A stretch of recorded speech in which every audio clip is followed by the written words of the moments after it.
partner for our firm. We are based in Jackson, Tennessee, and also in Memphis, Tennessee, so we have 2 offices. We've been working in the field of economic development for 30 years, and I do teach some of these classes around economic development, marketing, attraction, branding, and Amanda has been in a couple of the courses that lead toward the certification, Certified Economic Developer, and that's how she came to be in some of the presentations that I've made that she was just talking about. But we work really with cities, counties, we work with the state of Tennessee, we work with TVA, and we do a number of things related to supporting economic development efforts. And economic development efforts look different for every community that you work in, because not everybody wants the same thing, not everybody's set up for the same thing. So you kind of really have to look at what are the assets that are already in place. You look at the city as it is now and say, why are the things that are here? What makes them thrive? What would grow based on that? What do people really want? What do people really feel? So I'm going to tell you a little bit about how branding works in the field of economic development and community growth and development. And then we'll have an interactive session. You can ask me questions at any time, and I do plan to have an interactive part of this so that we can have some discussion. And so you can not only ask your questions, but we can maybe begin to talk about some of the things about how do you see a TOCA? What do you want to see for a TOCA? What can we all get behind? What are the common things or the common themes that we all think look good? And I will tell you, I'm going to show you some other examples from around the region. And I need to get in a particular place. Is that the right spot for you? If you could. You want to be here? Yeah. That way you can see me and the slide all at the same time. Exactly. Okay, got Need it. help with the mic too. Do you want the mic? Okay. Am I on? There you go. Okay. All right, we're ready to go now. I've got a camera and a mic. This could go on all night. And I understand the crowd. I mean, when I heard walking taco, it's like, well, I don't care if it's raining. I'll go on out. But it's a pleasure to be here with you to talk about something because I'm familiar with the TOCA. Have done some work, a little bit of work in a TOCA under some previous administration, so I'm familiar with the growth that you've had and kind of some of the things that came along, particularly with the residential development. Have had opportunities to work a little bit with Rosemary and the Chamber, so it's not as if we don't know your community a little bit, but I don't claim to know it like you do. First of all, let's look at the opportunity that's out there. One of the things that we were, Younger Associates, was hired to do by Tennessee ECD was to put together the population projections for West Tennessee, the 21 West Tennessee counties, based on what Ford and SK are planning to do at the Blue Oval site. So this study was just published, what, Kayla, 2 months ago? So we had to go through and look at it. The state of Tennessee's projections for population and other projections for population were old. None of them had rolled in any of the job growth that we're looking at and any of the downstream growth. By the way, the big growth from Blue Oval will not occur on the Blue Oval site. It will fan out around that. And while we're looking at about 5,600 jobs on the Blue Oval site and its direct suppliers, you're looking at closer to 18,000, between 18 and 20,000 jobs that will occur somewhere in West Tennessee as a result of it, as it rolls out. So here are the projections that we made for each county.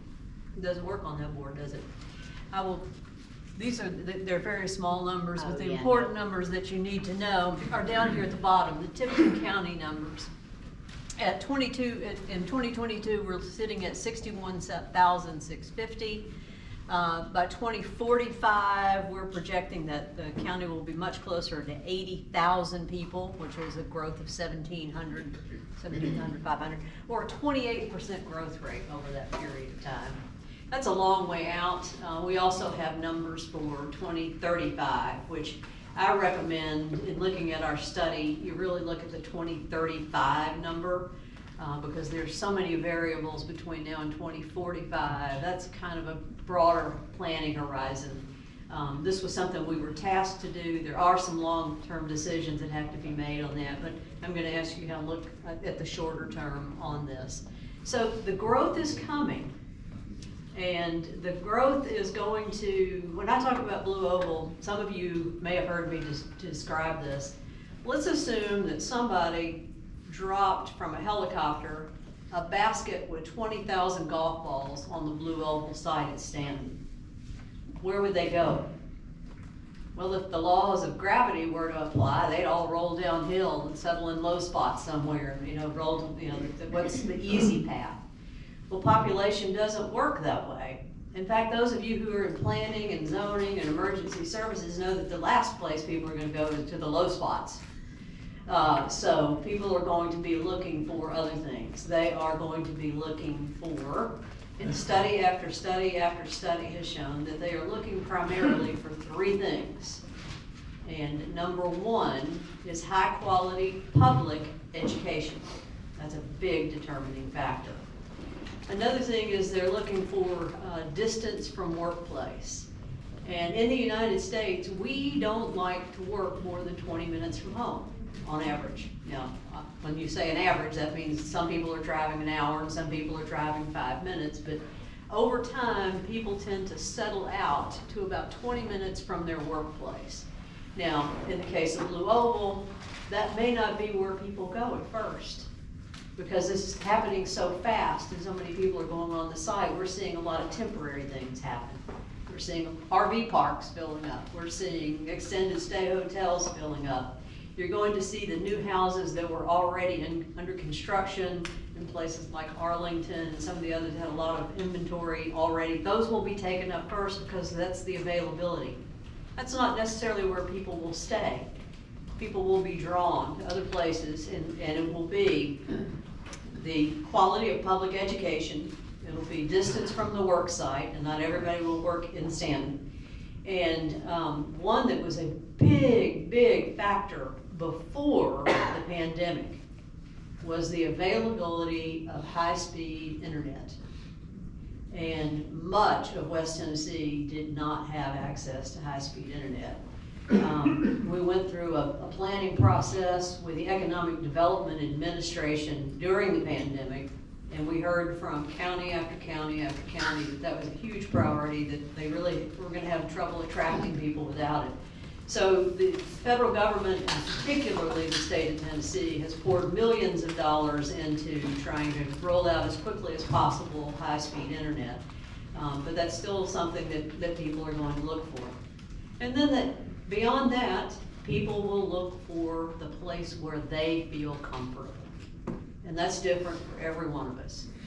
And so that's a lot of where branding comes in, is explaining who you are so that people know if they are a fit for your community. So the population's predicted to grow at a rate that we haven't seen. As you all are aware, you guys are a little different in Atoka. Your last 10, 15 years have not looked like what it's looked like for the rest of West Tennessee. If you look at Haywood County, your neighbor, where Blue Oval is located, for 25 years they've been losing population. Their population's going down. And in fact, that was true all across America. Rural areas were losing people. And the way things were going is everybody was moving, or the younger cohorts of the population were moving to cities. And we have an example of that here in Tennessee, and our hot city is Nashville. And you've seen how much growth there has been there. And there was a thought that this was just going to be the way everything was going to go. Everybody was going to move to Nashville. Everybody who graduated and got a degree, or everybody who was looking for a cool place to live, they were all going to go to Nashville. And I've been making speeches for 10 years saying the pendulum will swing. And it has happened. We didn't know what was going to cause it to happen. You never know what's going to change things, but a couple of things happened. One was the pandemic, and it taught people that you didn't have to live where you work. At least you had some changes in that for some people. The cost of living in Nashville is sky high, so that's drawing people out. And all those people right out of college married and had a child or two, and suddenly they needed community support. They needed somewhere where they had family, or the community had the kind of connectivity and services where they felt comfortable that they could raise a family. The other element, and this is what we'll talk a lot about tonight, in terms of how people choose where they're going to live, is available, affordable housing. And in this case, affordable doesn't mean subsidized or any of those things that sometimes gets attached to affordable. Affordable just means that on the wage that you make, you can pay for that house, and it's less than a third of what your income is. So you want to build toward that. The other thing we find is that people in general are not looking, when they're in a hurry like they are now, they're not looking for fixer-uppers. People are looking for a house built to modern standards, and by golly, if it doesn't have granite countertops, just take it off the market. There's certain amenities that people are just looking for that says my house is up to date and it's ready to go. And that's what people are looking for. Not something that oh, you can live in this house. My grandmother died 6 years ago. Nobody's been there. That'll be a great house for you to be. That's not what people are looking for. And they might aspire to a house that's $400,000 or $500,000, but the reality is they're only going to get a loan for 30% or less of what they make. So that's going to determine the price of the house or the multifamily housing where they choose to live. So those are the factors that we're dealing with. The other thing is, when people hear of places, when you hear of a town, you generally have some sort of picture in your head. Where it is, what it's like, what it's known for. And it's why, towns all have these old, and most of them have gone away. I mean, most of them have changed. Millington really doesn't push Goat City that hard, do they? They let that go. And you've seen a lot of cities let go of things like that that spoke to another era. Jackson, where our office is, was known forever as the hub city. And we did a rebranding for Jackson a few years ago that has been wildly financially successful for the city. And I'll show you why that is in just a minute. But the population projections I wanted to start with, because that's really our big story. The economic development environment that you're in, that everybody's competing in, is highly competitive and extremely time sensitive. Now, as I understand what you all have been doing in Atoka, is you have been laying a foundation. And that foundation allows you to be much more quickly responsive than you could be in the past. What you're doing is laying the groundwork so that developers, whether it's a private developer, commercial property, or residential property, when they look, they have a sense of security because a lot of the unknowns have been taken out of the equation. You have a master plan, you have updated zoning, you have things in place, you have subdivision regulations. So you have things in place that create a stable environment where somebody can come in and they know that there's somebody to deal with, there's a professional on the board, there is a plan for getting this done, the utilities have been thought about, the other infrastructure has been thought about, and so it makes it a more comfortable place to go to do that. It's kind of like, most of you, if you've been close to economic development, you've heard about Tennessee's Certified Sites Program. And the Certified Sites Program, for a while in economic development, everybody just sold dirt. I've got a field out here, 400 acres, come put your plant here, come put your factory here, or whatever. But people decided they could get ahead of the game if they took that and they got it ready. They had the road to it, they had the water to it, they knew how the fire suppression was going to work, they knew how the wastewater was going to be handled. It had all the environmental testing that was already done, and they said, here is a site you can build on tomorrow, and you're not going to run into any surprises. And that was a game changer in economic development for the industrial development. There are game changers going on as it relates to commercial development as well.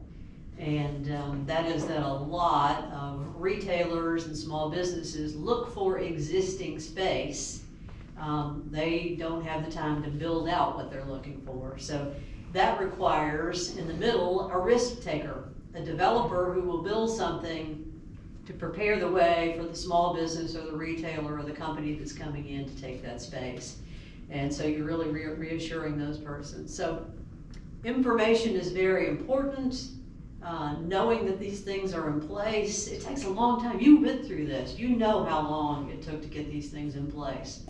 What if you had just started doing all that right now with all of this wave of blue oval coming at you? So fortunately, the foundation is there. Now you want to generate a very positive impression around what you've done so that you get the benefit of it. So a lot of people look at this as branding. And branding to me is a very broad topic because it's not a logo. Logo's important, but the logo is, let's say it's the tip of the iceberg, and everything else that relates to branding is that big, giant, submerged iceberg that's there that makes it stick out. So before you do any design, or before you come up with this is Goat City, or before you become Flag City, or whatever you're going to become, you really start thinking about, what's my brand strategy? Who am I talking to? What do I want them to know? How do I want them to feel when they hear about this? What are the key elements of the story that are there? The logo is important, and I'll show you why it's important in just a second. But the other thing about branding that people forget is that branding is about consistency. When you hear the same thing about a person or a place or a thing several times, or from several different sources, it starts to sink in, hey, that must be the way that really is. And so that's what branding is about, is making sure that the messages and the images and the impressions that people get, Matoka, have something in common. They fit around the story. I like to build brands around stories. And to me, that's really what makes a brand work, is when there's a story behind it. That creates your overall image that goes with that. And then the other thing I like to think about is that in every case that I have seen a brand be highly successful, local people, local leaders are the brand ambassadors.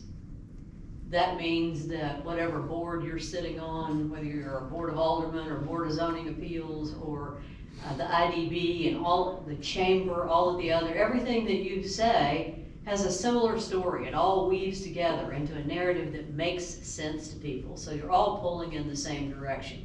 You know what it's like when you're pulling in the same direction. You know how much more forward momentum you can get when everybody's pulling together. And a lot of cities have a problem with the brand narrative and the brand ambassadors because they can't keep people on message. And so it's really good. People stay on message better when they help create the message. I can't come in here and hand you a brand that would work. The brand has to come from you because then you believe in it and it represents you, and then we put that brand out there and we package it so that people can comprehend it and bring it together. Now let me show you a little bit about branding. And I use this a lot when I'm talking about community branding, and particularly economic development branding. But these are just a collection of logos. And let me show you how impressions matter. Adams County Industrial Development Authority, that's their logo, actually online. Well, how would you feel about doing business with this group? I don't see anybody that's jumping up and that's excited to, let's go find out about Adams County. It's because it's not professional. Correct. It's dated. It's almost funny to pick it apart, isn't it? I love picking this apart. You know, but what is that? You know, the logo there, what do you got is, this looks to me like a piece of toast almost. And then it dates back to the age of PageMaker, because see that drop shadow they drop behind it? If any of you are old enough to remember PageMaker, you'll know that's where this came from. And then the lettering style, the font, is also outdated. Now, I don't say update your logo all the time. I don't say update your brand all the time. I think people who do that lose momentum. I think they lose, you know, all sorts of things when they rebrand all the time. I hate it when people come into an organization and the first thing they decide they're going to do for the organization is rebrand it. I'm like, Have you really thought through your priorities with that organization, if that's where you're gonna start? But sometimes if I went there, that might be my first priority in that particular case. Here's one that's a bit better. Oregon County, Missouri. There's several things that are better about it. We know that it's in Missouri. Adams County, we don't know where they are. We know they're in Missouri. They actually gave us a picture of Missouri to help us find them, and they put a star where I assume that they are located. But they have added the golden touch to a logo. They have a swoosh. Okay? And ever since Nike, if you don't have a swoosh somewhere in your logo, you might be considered to be left out. So they've got that. Here's a group that we helped. This is Murray County, Columbia, Tennessee. And they said that a situation similar to where you are. Spring Hill was coming up, Saturn plant, everything that went along with that. And they were a bit of a distance from it, but a very established county with some beautiful communities that were there. Spring Hill, Columbia, Mount Pleasant, they were all really, really nice part of that county and that community. But this is what their presentation looked like when they presented themselves to the world. The Murray Alliance. We don't know where they were. At least they didn't have a piece of toast. But it looks kind of like a campaign logo or something like that. Again, not very dated. And we've done a lot of work with them over the years as they have gone through the growth and growing pains and successes of attracting population that comes with the automotive industry. This was a brand that we helped them to develop. And there's several things that are there. First, there's the brand symbol itself. See the M? Nice strong M that stands for Murray County. When you come to a brand, one of the things that's important is it always gets boiled down to one little thing. Something you can embroider on a shirt, maybe. Something that goes on an ink pen. You know, brands go everywhere, so you kind of have to think of it. Look at that, it's strong. You know why that color went well for them? Because that was the high school color in Columbia, so there was a lot of buy-in to that color scheme. We didn't try to sell them some new color. We said, let's go with what your heart's in. Let's go with what you already root for, what you're already behind. It's a chamber and an economic alliance. We added those words to the way they positioned themselves just so people would know what it was. But I think one of the really important things we did is instead of just saying Murray County, most people don't know counties. You get away from West Tennessee, how many places do you know by the name of the county?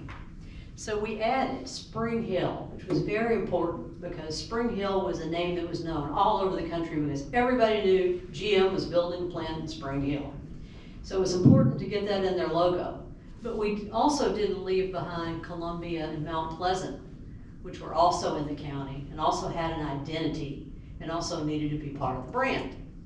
They've updated it. Now, I'm not against updating logos, but I hate it when somebody throws a whole good logo out and starts over and just loses momentum. So this was a nice update because one of the things that they added was the Tennessee right there, because now that really helps identify them just a little bit more.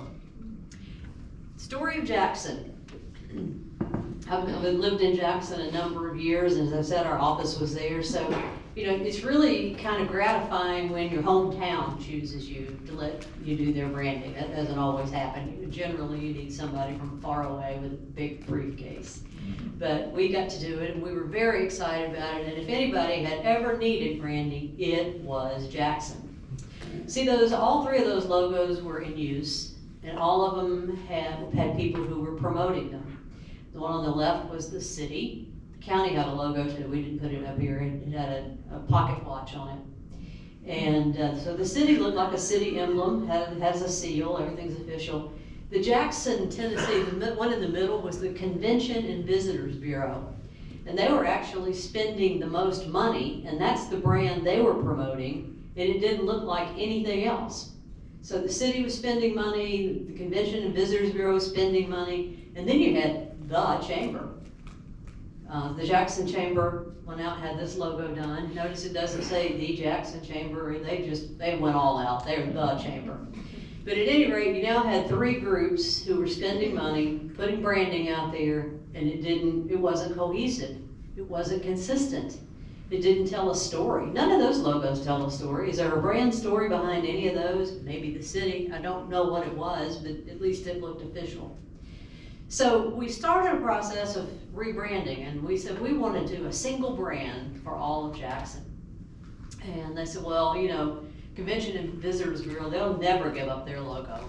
And the city, you know, they gotta have this official looking logo. That's what city logos look like. And the chamber said, we just spent a lot of money on our new logo, so we really don't want to change ours. So we went into just a discussion of branding, and we held a series of focus groups, and they were well attended. Some of them weren't as well attended as this meeting, but we did not have any tacos. So, that may have been a part of why we had some low attendance, but we did have good participation from the people who came, and we said, the things we said is, tell us what you like about Jackson, or tell us what you tell other people about Jackson. And people said, well, you know, we've always been the hub city. And I said, well, are you proud of that? And they said, no, that sounds kind of 1940s. I said, yeah, but it described who we are, who we were, you know. All of the roads, all of the 4-lane highways, federal highways convened right there in the center. It is in the center of West Tennessee. But people talked about it in other ways. They said, you know, it is so easy to connect here. You know, when you come here, it's so easy to meet people. If you want to start a business, it's easy to find the right people. If you want to work with the city government, it's easy to work with them. Getting connected is not hard here. And then other people said, you know, this is a great place. When we're selling tourism, we sell this as a place that's connected to all of these sites you need to see. You might stay in Jackson, but from here, you take the connection out to all of these different places, all these day trips, and everything is connected to the way our transportation system works. And then we started talking about utilities. And that JEA is, you know, everything. That's your telephone, that is your water, your wastewater, your gas, your electricity. And so one call, you're connected. So we started to hear a theme from the people who were talking. And we started to think, how do we make that into a brand? And so basically this became the new Jackson brand. And we tied to that brand, not just the logo, we tied to it the theme, Connect Here. And sometimes that's just to get people talking. It's to start people telling the brand story. Well, why does it say Connect Here? Well, we went through this branding process and people told us all of these ways to get connected, and it worked. It generated a great deal of excitement. There was a lot of community excitement about a single brand. And I think it probably had to do with the swoosh. I think that was, you know, we managed to get a swoosh in, and so that fixed it. But we used the logo everywhere. Here's a version of it for tourism. You can see that it's obviously belongs in the same brand family. And we also made sure that everything got branded. The entrance signs to the city, the Chamber of Commerce, the town hall, the utility trucks, everything was like, Kayla branded everything. She was in charge of applying it, and then if anything was still for a minute, it had a brand on it in the city. And the excitement was so big that the media got into it. The billboard company put up billboards up and down I-40 with the brand. And the television stations, we made a video that told the story of what Connect Here means, and it was a lot of fun. And they ran that and ran that and ran that for free. And the newspapers, and we probably got $250,000 worth of free media just because people were excited about it. And people were talking about it. And you know, people could tell the story. And it bubbled up high enough in people's consciousness that it was a discussion around town. And so people knew what was going on and they knew how to tell the story. So they became pretty effective brand ambassadors. The next year, Jackson saw a $10 million increase in tourism spending. That was the first thing that they really saw after that. And then Jackson, even though it's always known for industrial development and bringing in factories, they had had a multi-year drought, maybe 7 years since they had had a major announcement of a big new company. And after this, they had a different story to tell. And you know, that kind of helped them as opportunity came along tell a better story. And so they were in the right spot to land a few industrial and commercial prospects. The commercial developers, the people who built the columns, the people who built a lot of the other areas, a lot of the residential areas, a lot of the new areas you see in Jackson, they adopted this brand. This brand was part of what they were thinking about as they were doing some of those things, so they were bought into it too. And it kind of boosted their confidence a little bit to spend some money and to do some speculative building because things were looking up, felt like they were looking up and positive. Now, one of the things, I showed you the Adams County logo, and I've taught economic development courses all over the United States, and one of my goals in life has been to stamp out the use of the county outline as the brand, okay? You know, people think a good brand is you just draw the county outline and put a name on it, and there's your brand. And that's like trying to sell an amoeba. Nobody knows what that shape is. It's just, you know, nobody. But there is one thing worse than using your county outline or your logo or your city outline. There's one thing worse than that, and here's an example of it. You take a bunch of counties and you smash them together and you make So that's where you get, here's where we were. This is the East Arkansas Planning and Development District, EAPDD, and this is actually their logo when they came to us. It looks like a tornado about to cross the river. This is where we went. The EAPDD made it much more readable, but not only made the lettering more readable, added to it the East Arkansas Planning and Development District so that it was there. And a swoosh. And the swoosh. And the swoosh is very important in this one because it's hard, because all of those mayors that make up a planning and development district all want identity in that planning and development district. We got planning and development, we got some development district folks back here. Everybody wants identity and buy-in in a development district. So basically here you've got this bridge made up of these arced lines that form a swoosh. Those are the counties. Those are the 9 counties that working together move in the same direction. So there's a story behind it. There's a little bit of something to talk about and tell with that. And also, it also led itself to a family of brands. In their case, they were also in charge of environmental services. So this gave them a logo that looked like it belonged to it, made them look bigger, made them look more professional. And they were so excited about the new brand that they got a $65 million grant from the federal government to do housing planning over there. And so we actually applied the brand to that planning process, so it looked like it fit within the whole story of the community as well. Building. Brands are building. Everything new you build into that brand so people see and feel the momentum that goes along with that. Here's another one. This one is amazing. This is Ashland, Kentucky. This at the top was their logo, and it's an old-fashioned logo that you had to have a gray color block behind it in order for it to work, because if the gray color block ever drops out, you get this logo that you see here on the bottom.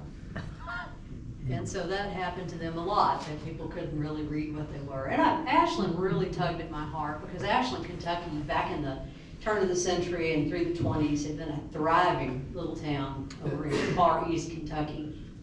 And they had an indoor mall that dated back to the 20s, and they had some really cool stuff. But in the middle of Ashland, Kentucky, in the middle of downtown Ashland, Kentucky, they had a rotting, rusting, falling down steel mill. And you had to drive around it to get anywhere you wanted to go in that city. Now, let me tell you, that trumps a bridge over a railroad track coming into downtown in terms of things you gotta work around, right? So they needed a new image.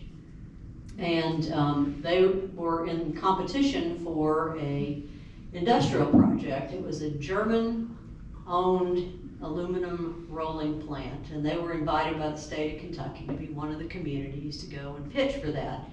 And this is what they looked like, headed out to do that. Well, the first thing we did was we gave them a new logo.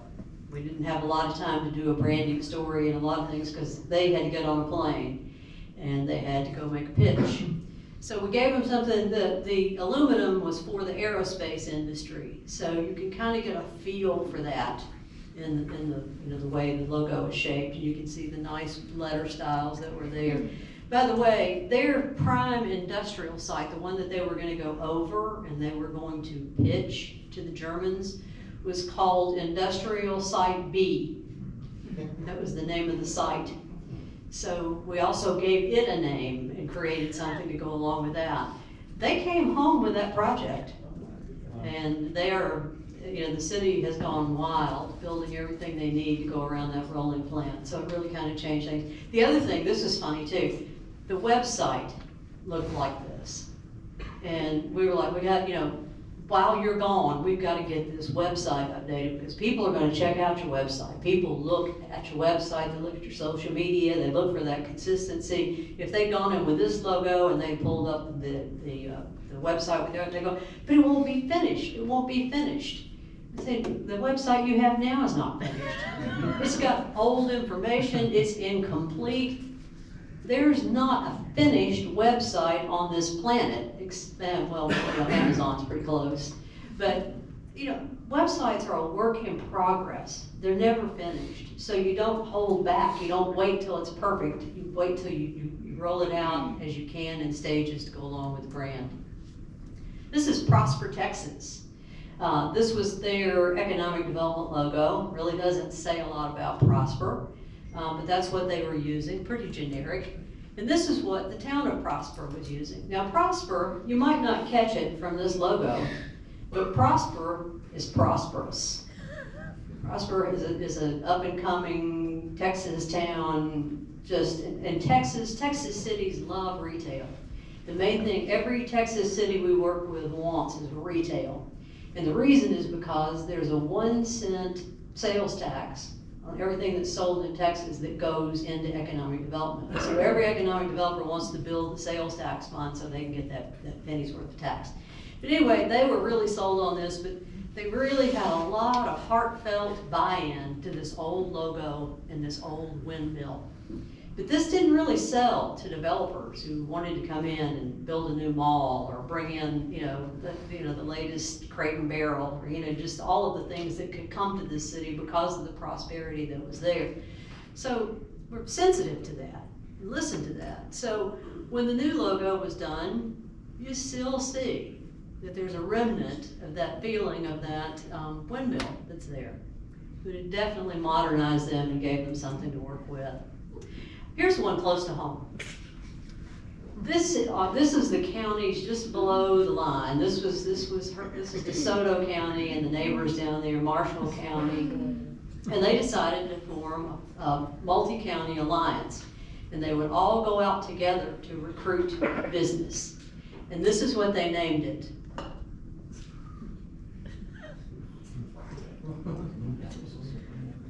How about that NWMEDA? It's really hard to say. So we said, well, we've got to do something with this. And they agreed. They knew we had to do something with this. So at the time, this was the first step. They needed to go out. They were ready. All of the economic developers were going to go out together, and they were going to meet. They had some appointments in New York and some appointments in Chicago, and they didn't want to go out looking like this. So this is where we took them first, because what they wanted to sell was that those counties, those 4 counties in Mississippi just below the state line, that's the growth part, particularly then, in those years that we did this. This was during the Harrington years in Memphis. This is when the growth was really booming in North Mississippi. And the story that they had to tell was that, yes, we're in Mississippi, but we make up the bulk of metropolitan Memphis. We are the Memphis metro area. When you look at the 9 counties that make up the Memphis metro, the bulk of the land is in Mississippi, and a lot of the population is too. And they'd always ran from that instead of running toward that in terms of what they sold. So we wrapped it around by making them the Mississippi's Memphis metro area. And that gave them the story to tell of, we're part of an MSA, we're part of a metro. We're not just sitting here alone. The other thing that happened to them right about that time is I-69, 269 started to come to fruition, and the loop through their 4 counties had 11 interstate exits. virgin interstate exits with nothing to be developed and to be built. And so they decided to brand the corridor itself, so that they went out to sell the land and the development opportunities at those 11 exits. It all had a cohesive feel in terms of how it went together. So this was a brand that went out on the street, and these actually became signs along the loop. So we did the branding for that, and when we talk about branding and we talk about consistency, we talk about delivering something that tells you how to keep it consistent.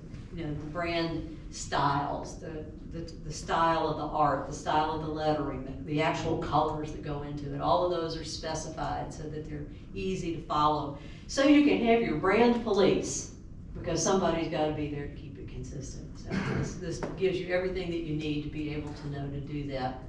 And then we also, again, talking to developers, not just the economic developers, but talking to the local landowners and talking to the people who owned commercial retail strips in other areas, whether it was older and they wanted to redevelop it or they were building a new one. We talked to them and they said, let's talk about messaging. When you talk about this area, what are you going to talk about? And you know, it was having to learn to talk about North Mississippi as being where the momentum in Mississippi had shifted. It had moved to the north. It was part of the Memphis Metro. It was connected to FedEx. It was connected to the things that people know about Memphis. And so tying that into the story was important for that. So those are just a few of the branding examples that I could give you. And there's no one way to do it except listen, make sure it comes from the community, and then tie it together in a professional way so that there's consistency and a brand narrative that you all feel good about telling. It's easy to tell. Now, one of the things that we've talked about is one of the reasons for wanting to brand is that you look around and you see other communities around you bringing in development of various types. And in my discussions I've had with people in Atoka, you guys are not really going out and gunning for a mega site or building, you know, an industrial park or building anything on 1,000 acres. You really want some quality residential development that has character. You want some other development in town that becomes cohesive and gives you a feel for where is the center of Atoka, where is downtown. And another favorite story is Oakland. Before their growth trajectory started, we had some home builders that called on us to come out and work with Oakland out in Fayette County. And went and met with them, and they had us meet in their city hall, which was an old closed bank that sat in a downtown that didn't have a single open business in it. And it was off the highway, and what was on the highway was a Walmart, a McDonald's, and a gas station. That was Oakland. And when I went there, they said, well, what are we gonna do? And I said, well, we gotta figure out who you are, because there is no Oakland. You know, when you get to, you go to Oakland, what says Oakland? What tells me I have arrived in Oakland? What makes me feel like I'm in a community? What makes me feel like I belong to something? Nothing that I'm seeing gives me that. That was much more than branding. They needed branding, but they needed to take that branding into how they planned their city, where they put things, what they presented as their city hall. Did they really want an abandoned bank building facing a railroad track off the highway? The Chamber of Commerce was a 1950s ranch house with a rickety ramp built up to it. I mean, and really, other than the Walmart and the Kroger, there wasn't much there. So they had to start thinking about how do we develop a town center. Same thing's true with Millington. We've worked with Millington 3 different times over 30 years. And Millington had the same situation. I mean, Millington had the naval base, which they were known for, but where was Millington other than the naval base? What was Millington? Was Millington those things that lined the highway, that sort of random collection of highway-serving businesses that were there? What did you really point to say this is the highlight of Millington? So there was some thought that had to go into that. And I will say, in their case, back then, it wasn't really the city leadership that took that and ran with it.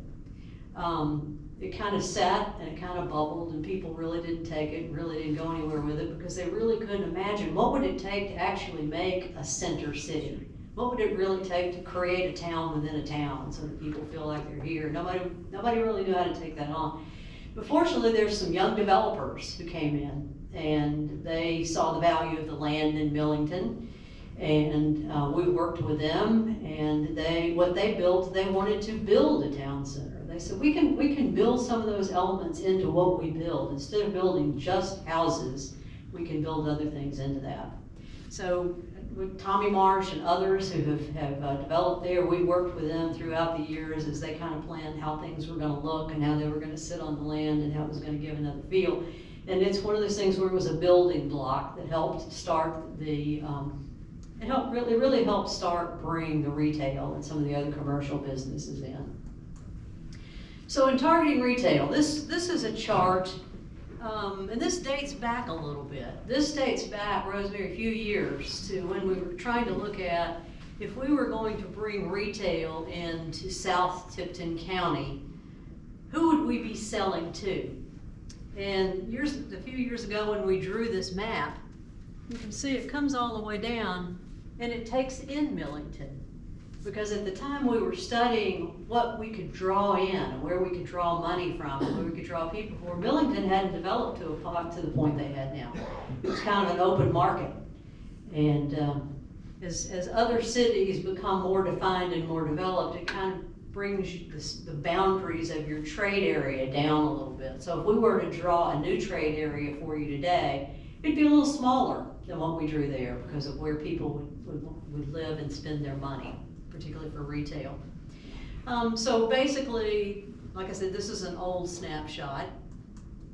But if you looked at that old snapshot, you could quickly tell where there were some opportunities. This was the retail trade potential for the various major retail categories. And by digging into this, we could look at what was being spent in total by people who live in the trade area, and how much of that money was having to flow outside of the trade area to be spent because there wasn't a retail opportunity there. So we divided it down into areas where there were gaps, so you got opportunities to bring in businesses, and where you got a surplus. And like I said, these numbers are a little bit older, but they give you a general idea that there are some areas where there are gaps, where you could bring in businesses that would have a really good income. One of the things you have to know about these businesses, though, is if you see building materials, garden, etc., 21 million, is that a Lowe's or is that a Home Depot? No, their volume is higher than that. So you got a good demand, but you may have for something of a different scale than that, at least to start off on. So looking at the demographics, if you look at that trade area, Atoka's probably right at the middle of it. So if you look at, is that right? It would be right about the center of Gallup. So pay attention to the first column. You're not talking at that time about a huge population, which is not a problem. We know we can grow the population. Average age, a little bit younger, that's good. Average age, when it gets up higher, there are fewer families with children, fewer working age people, that's good. The average household income, notice within that 3-mile radius of Atoka how much higher it is from the rest of the trade area. And again, this is a few years old, so those numbers would be higher. And then you can see the average housing costs. And you can see that it was in line pretty much with the rest of the retail trade area at that point. But what's the reason we do this? We want our communities to be the kind of community we want to live in. And we want it to have the services that we want. And we want it to feel the way we want it to feel. But we also know that it has to change the battery. No, we're good. Go ahead. Okay, all right. Well, I can do the change battery song while you do that. No, you're good. Go ahead. You good? Go ahead. All right, great. You know, I've heard people, and I've even heard people from Atoka say, well, we don't want to be a bedroom community. Well, what's wrong with a bedroom community? Some of the most upscale communities around some of the largest cities in the country are known as bedroom communities. But they're not bedroom communities without any services, and they're not bedroom communities without any of the things that make life pleasant. But it's a thoughtful mix of things that go there. One of the reasons people don't like bedroom communities, if you're an elected official, is bedroom communities have a hard time paying for themselves. You know, people who live in houses, they got kids, they want them to go to school, you know, they want water and sewer, they want their road paved. I mean, people are expensive.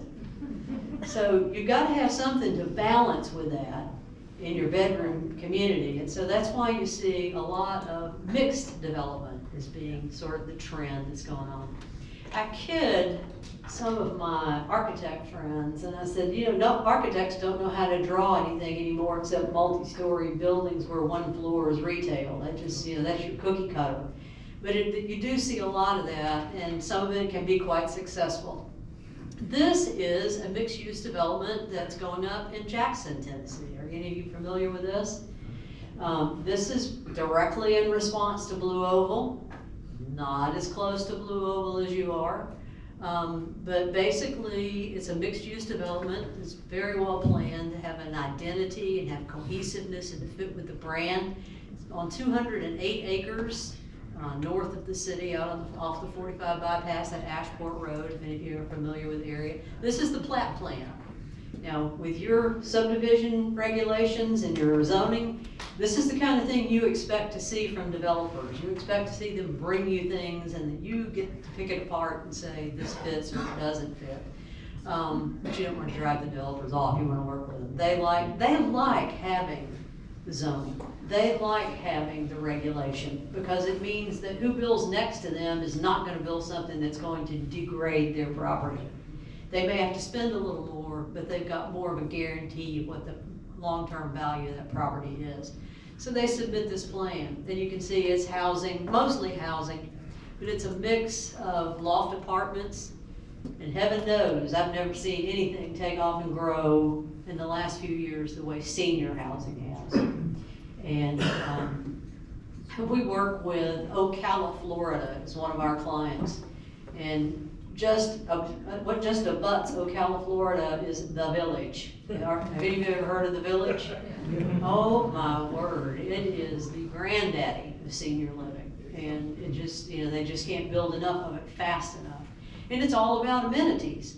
Because when people move in there, they're basically got it. I mean, you know what, at The Village, if you got a swimming pool, they come and clean it for you. I mean, every service that you can think of is included. And I'm not saying that's how everything has to be built, but there is a market for things of that nature. We're seeing a lot of those in Memphis already. Included is 260,000 square feet of commercial. So that'll help pay for it. You bring in retail to that commercial, you bring in employment to that commercial, and that creates some tax revenue generators that will help offset. Also, to give it an identity and to make it feel better, it has a healthy living element to appeal to particularly, see, like you've got the senior living with the senior amenities, you've got the walking trails and the healthy aspect that appeals to the other end of the demographic. So that was built into it as well. Water features. So basically, they did that so that they could create lifestyles for various age groups and mix them together in that one area. And also with the mixed use development, I'm not saying everything should be mixed use, everything doesn't have to be mixed use, but the reason that people look at it and you see so much of it is because of the economic impact. It costs more to build because you're building a lot more infrastructure and you're building a lot of commercial space, which is more expensive. So in this case, they're looking to spend $355 million on this 208 acres. But the city and the county are working with them on some tax incentives. And the tax incentives don't go in the pocket of the developer. In this case, the tax incentives are paying for some of that expensive infrastructure that it takes to get it there. The roads and walking trails and public spaces and things that will make it attractive, that make it awfully expensive for a developer to do. So they're looking at taking some of the future tax revenue and plowing that future tax revenue into a bond to build that stuff so this thing can get built. The reason they'll do that is because that $355 million is going to turn over in the economy through local builders, local suppliers, and vendors, and it's going to cost $531 million to flow through the Madison County economy while it's being built. And during the build out, over the time it takes to build that out, over 2,000 people will be put to work. It's like the 6,000 people that we have out at Blue Oval building out there. There's 6,000 people employed there. And then all of that money turning over and people being employed will generate $5.5 million in local taxes. So it gives you an idea of what you're looking at for fiscal planning. Is that going to be enough money for us to serve these people? How do we spend that? Do we want to incentivize this? And then once it's built, the impact doesn't go away.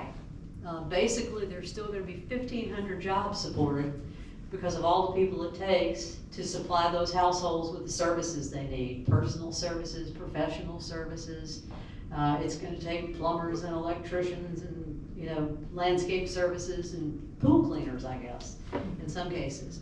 And those taxes actually go up 6.6 million annually in new taxes coming off of that. So again, you look at that fiscally, is that enough to support what we're going to do?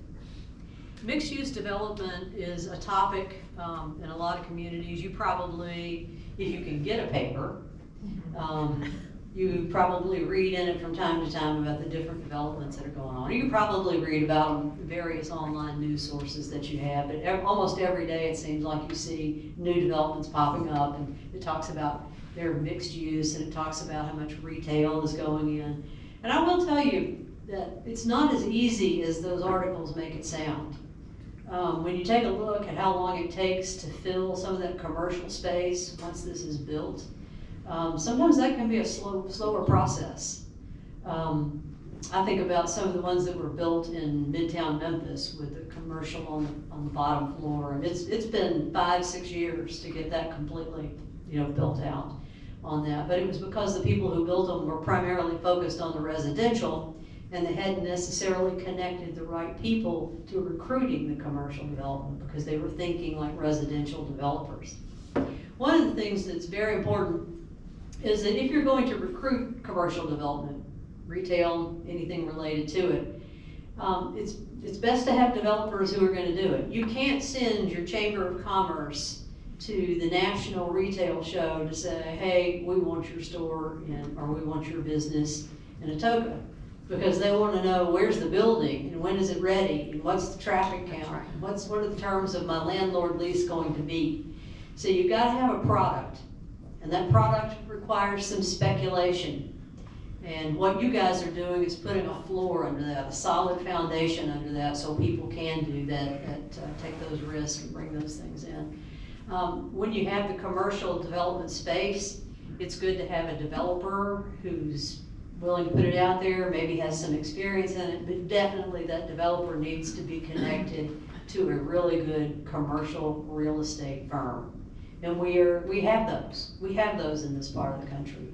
And they have contacts with, every national chain store, every national restaurant. And so basically they call them up and go, we've got somebody building 260,000 square feet in new retail, and this is how many houses are going to be around it. Do you want to put one of your businesses in my slot? Look at the Lake District that's sitting out there. And look how quickly that one filled up, even though everything hasn't gone right. And even though that one is doubtful, I won't say doubtful, I'm an optimist. It's going to be slow bringing that thing completely out of the ground to meet the plan that was there. But the commercial is there.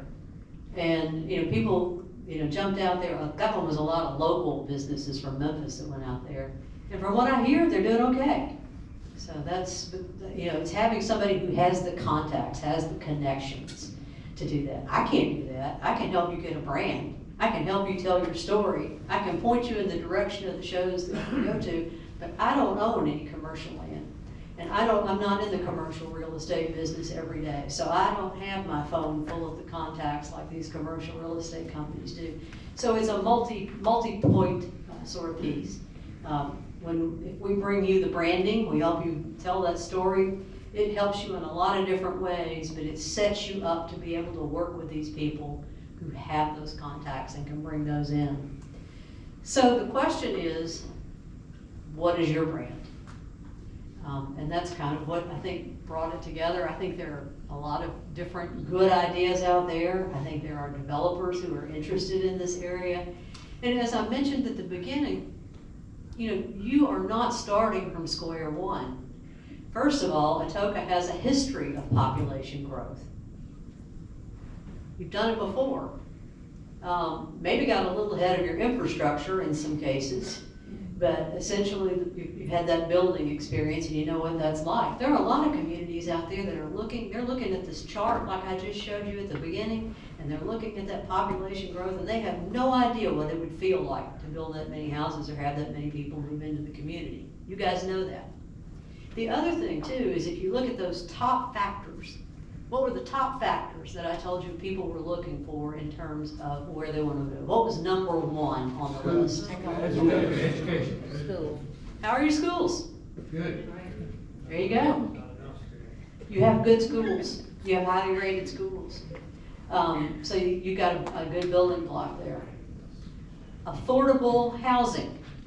Figuring out how to get housing built that has a sense of community, but is not out of the reach of the people who are in their late 20s and early 30s, who are going to be taking a lot of these jobs.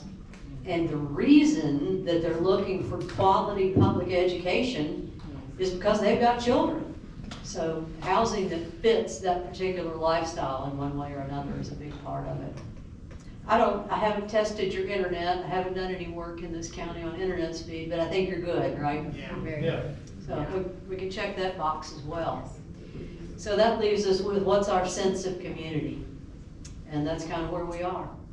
And again, I congratulate you for the work that's been done leading up to this point. All of that hard work that's just, it looks like nothing. It looks like a bunch of regulations on paper, but it's done. And it's where and that's what got you to this point, and it's where you're ready to take the next step. So I will now, I don't know how much time I have left, and I don't know if there's any tacos left, but you're welcome to get another taco if there is one, right? Yes, absolutely. And then we'll just have a discussion. Mayor, would you kick it off? Well, I was gonna say, Ms. Sharon, if we wanna take maybe a 5-10 minute break, give you time to get something to wet your vocal cords, give Kurt time to change battery, we can all reconvene. Excellent, excellent. As long as you have 15 after.